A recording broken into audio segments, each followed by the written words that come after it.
അപ്പൊ നമ്മള് ഏറ്റവും ഇമ്പോർട്ടന്റ് ആയിട്ട് മനസ്സിലാക്കേണ്ടത് ഈ എവിഡൻസ് അല്ലെങ്കിൽ തെളിവുകൾ അല്ലെങ്കിൽ ഈ എവിഡൻസ് ആക്ട് എവിടുന്നാണ് വന്നതെന്നുള്ളതാണ്. So the journey of evidence act വളരെ ഇമ്പോർട്ടന്റ് ആയ ഒരു കാര്യമാണ്. Journey of the evidence act. അപ്പൊ യൂഷ്വലി നമുക്കറിയാം, ഇന്ത്യയില് വർഷങ്ങൾ മുമ്പ് തന്നെ ഇന്ത്യയിലെ നാട്ടുരാജ്യങ്ങൾ ഉണ്ടായിരുന്നു, രാജ്യഭരണങ്ങൾ ഉണ്ടായിരുന്നു, അവരുടെ രീതിയിലുള്ള നിയമ സംഹിതകൾ ഇവിടെ ഉണ്ടായിരുന്നു. അതിനെക്കുറിച്ച് നമ്മൾ പറയുന്നില്ലെങ്കിലും മോഡേൺ ഇന്ത്യയെ കൺസിഡർ ചെയ്യുമ്പോൾ ബ്രിട്ടീഷുകാരുടെ കാലം തൊട്ടാണ് നമ്മൾ കാര്യങ്ങൾ പറയാം. സോ ശരിക്കും പറഞ്ഞാൽ എവിഡൻസ് ആക്ടുകൾ ആദ്യകാലങ്ങളിൽ ഉണ്ടായിരുന്നില്ല എന്നുള്ളതാണ് സത്യം. No evidence act. പിന്നീട് 1835 1835 ഫസ്റ്റ് എവിഡൻസ് ആക്ട് വരുന്നത്. ഇത് വളരെ ഇമ്പോർട്ടന്റ് ആയിട്ടുള്ള ചോദ്യങ്ങളാണ് കേട്ടോ. എക്സാമിന് പലപ്പോഴായിട്ട് മാറി മാറി ചോദിച്ചിട്ടുള്ളതാണ്. 1835 the first evidence act came. എന്നിട്ട് പിന്നീട് കുറെ കാലം ഈ എവിഡൻസ് ആക്ടിൽ കാലാന്തരത്തിൽ മുന്നോട്ട് പോകുന്നതനുസരിച്ച് ഇങ്ങനെ മാറ്റങ്ങൾ വന്നുകൊണ്ടിരുന്നു. അപ്പൊ നമ്മൾ നോക്കിയാൽ ശരിക്കും മനസ്സിലാവും, 1853 വരെ, അതായത് 1835 തൊട്ട് 1853 വരെയുള്ള കാലയളവിൽ നോക്കിയാൽ 11 മാറ്റങ്ങൾ ഉണ്ടായിട്ടുണ്ട്. സോ 11 ഇനാക്ട്മെന്റ്സ്, സോറി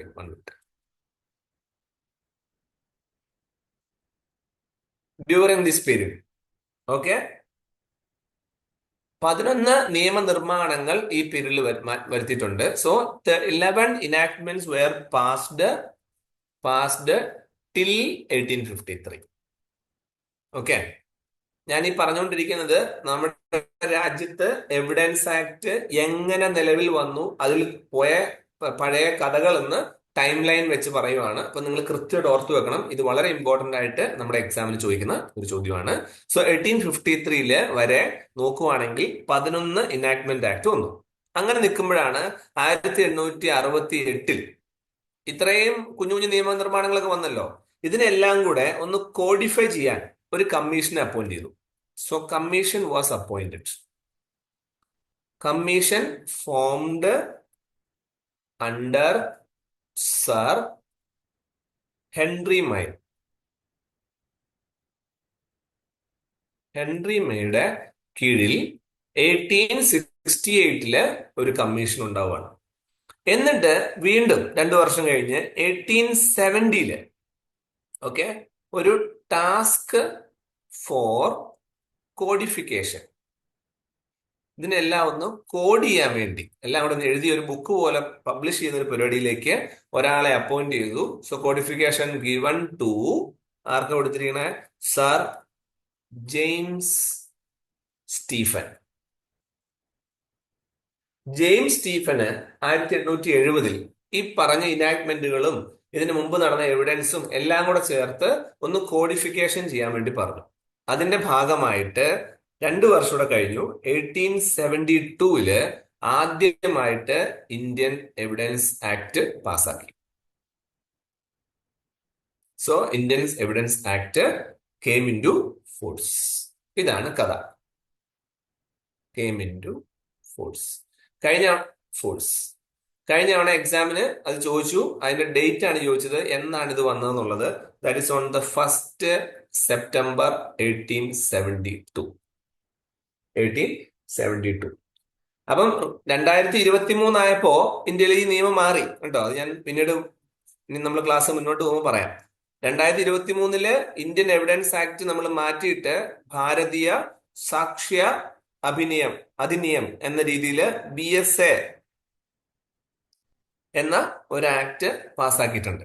സോ വലിയ വ്യത്യാസങ്ങളൊന്നും ഇല്ലെങ്കിലും ചെറിയ ചെറിയ മോഡിഫിക്കേഷനോ അപ്ഡേഷനോ ഒക്കെ വന്ന ഒരു പുതിയ നിയമമാണ്. എന്നിരുന്നാലും നമ്മുടെ രാജ്യത്ത് 2023 വരെയും 23 ശേഷവും കുറെയൊക്കെ ഒരേപോലെ തന്നെയാണ് ഇരിക്കുന്നത്. അതേതാണ് 1872 1872 നമ്മുടെ രാജ്യത്ത് നടപ്പിലാക്കിയ ഇന്ത്യൻ എവിഡൻസ് ആക്ട് ആണ്. അതിന്റെ ഡേറ്റ് ഓർക്കുക, 1st സെപ്റ്റംബർ 1872. ഓക്കെ, സോ ഇത് വളരെ ഇമ്പോർട്ടന്റ് ആയിട്ടുള്ള പോയിന്റ് ആണ്, നോട്ട് ചെയ്ത് വെച്ചോളുക. സോ ഒന്നുകൂടെ പറയാം, എവിഡൻസ് ആക്ടുകൾ നിലവിലുണ്ടായിരുന്നില്ല. 1835 ആദ്യത്തേത് വന്നു, പിന്നീട് കുഞ്ഞു കുഞ്ഞു കുഞ്ഞു മാറ്റങ്ങൾ അപ്ഡേഷൻ വന്നുകൊണ്ടിരുന്നു. അതെല്ലാം നോക്കുവാണെങ്കിൽ 1853 വരെ 11 ഇനാക്ട്മെന്റുകൾ വന്നു. അപ്പൊ പിന്നെ 1868 ഒരു കമ്മീഷനെ അപ്പോയിന്റ് ചെയ്തു, ഇതിനെയൊക്കെ ഒന്ന് കോഡിഫൈ ചെയ്യാന്നുള്ള ചിന്തയില്. ഓക്കെ, അപ്പൊ അദ്ദേഹം കുറച്ച് വർക്ക് ചെയ്തു. പിന്നീട് 2 വർഷം കഴിഞ്ഞപ്പം ഫുൾ ആയിട്ട് ഇതിൽ വർക്ക് ചെയ്യാൻ വേണ്ടി സാർ ജെയിംസ് സ്റ്റീഫനെ അപ്പോയിന്റ് ചെയ്തു. അങ്ങനെ അയാളാണ് വൃത്തിയായിട്ട് ഇത് കോഡിഫൈ ചെയ്തിട്ട് നിയമനിർമ്മാണം പോലെ ആക്കിയത്. So Indian evidence act came into force. അതുകൊണ്ട് തന്നെ ഒരു എക്സാമിന് ചോദിച്ചതാണ്, who is the father of, okay, അല്ല ഇങ്ങനെ ചോദിച്ചു, founding father of, founding father of Indian evidence act. Indian evidence act എന്ന് എക്സാമിന് ചോദിച്ചാൽ ആൻസർ ഏതാണ്?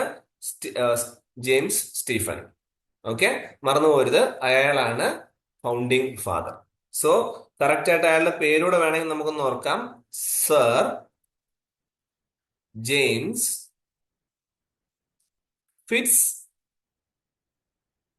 ജെയിംസ് സ്റ്റീഫൻ ആണ് അയാളുടെ ഫുൾ പേര്. ജസ്റ്റ് ഓർത്ത് വെച്ചാൽ founding father of the Indian evidence act. Okay, so നമ്മൾ പറഞ്ഞ വഴികള് ഒന്നുകൂടെ ഓർത്തോളാം. ജേർണി എങ്ങനെയാണ് പോയത്? 1835, 1853, 1868, 1870 ആൻഡ് 1872 അന്ന് നമ്മൾ came into force, Indian evidence act. പിന്നീട് 2023 BSA വെച്ച് നമ്മൾ അതിനെ റീപ്ലേസ് ചെയ്തു. അവിടെ നിൽക്കട്ടെ. ഓക്കെ, സോ ഇത്രയും പോയിന്റ്സ് മനസ്സിൽ എല്ലാവരുടെയും ഉണ്ടാവണം.